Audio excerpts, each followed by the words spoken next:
Le Blabla Mix, 99.1 et 102.4 FM. Nous sommes donc de retour et je dois donc vous annoncer, chers auditeurs, la mauvaise nouvelle. Nous avons failli avoir l'ami Antoine au téléphone et malheureusement donc ça n'a pas pu se faire, mais c'est pas grave, on te salue Antoine. Merci à toi de nous passer un petit coucou, puis on espère que tes petits soucis vont s'arranger. On sait que c'est pas toujours sympathique. Et nous sommes donc avec monsieur Pierre Thierry que je vais enfin pouvoir présenter correctement. Donc monsieur Pierre Thierry, vous êtes un auteur rouennais, je crois même qu'on peut dire que vous êtes un poète rouennais et vous êtes en outre, en l'occurrence, surtout, l'auteur de Sansonnet, c'est du boulot. Comment présenter ce livre ? Est-ce que vous voulez bien déjà nous expliquer la petite spécificité de ce titre ? Oui, alors Sansonnet, c'est du boulot et Sansonnet, c'est du boulot. Je ne sais pas si on entend à l'antenne la petite différence entre les deux. En fait, ce livre, Sansonnet, c'est du boulot. C'est Sansonnet, c'est du boulot, connaît du boulot, apprend du boulot. Le boulot étant le boulot EAU, c'est-à-dire l'arbre. Boulot, okay. Voilà. Le Sansonnet apprend du boulot pas mal de choses. C'est cette idée-là qui m'a fait partir au départ pour hasarder ce titre, pas forcément très vendeur, je reconnais, mais c'est la conclusion. Ce recueil Sansonnet, c'est du boulot. C'est le 3e volume de ce qui devient une trilogie, puisque c'est le 3e volume de 100 sonnets donc, que je publie. Le sonnet, c'est une forme poétique, effectivement. Pour autant, est-ce que ce sont des poèmes ? Ça, j'en suis pas complètement certain. J'en parle d'ailleurs dans chacun de ces volumes, puisque dans chacun de ces volumes, j'ai mis une petite postface où j'expose là où j'en suis par rapport à la structure du sonnet.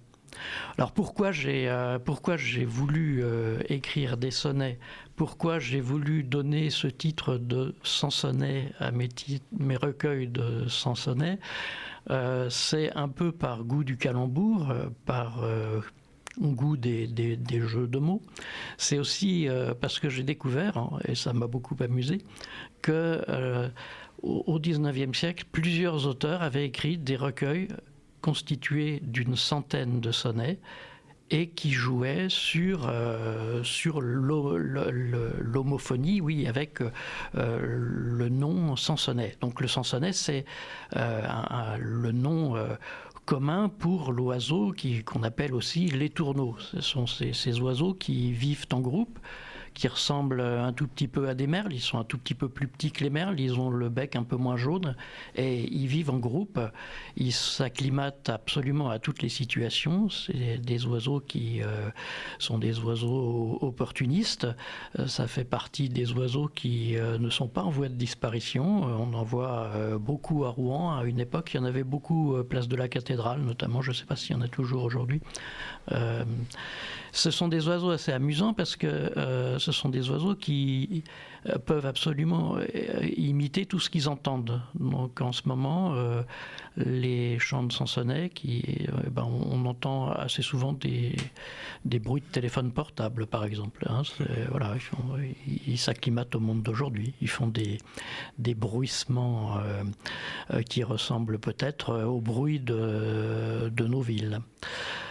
J'ai pris ce thème des Sansonnets parce que ça me permettait ensuite d'avoir une liberté assez totale, même tout à fait complète, pour réunir des textes qui n'avaient pas forcément grand-chose à voir les uns avec les autres, si ce n'est de pouvoir à un moment donné exprimer l'humeur d'un moment, la réaction un peu indignée à d'autres, un sourire humoristique à d'autres, un sourire nostalgique à d'autres moments. Il y a toujours quand même un peu la dimension de sourire, parce que ce qui a conduit aussi ces textes, ce sont les jeux de mots et les calembours.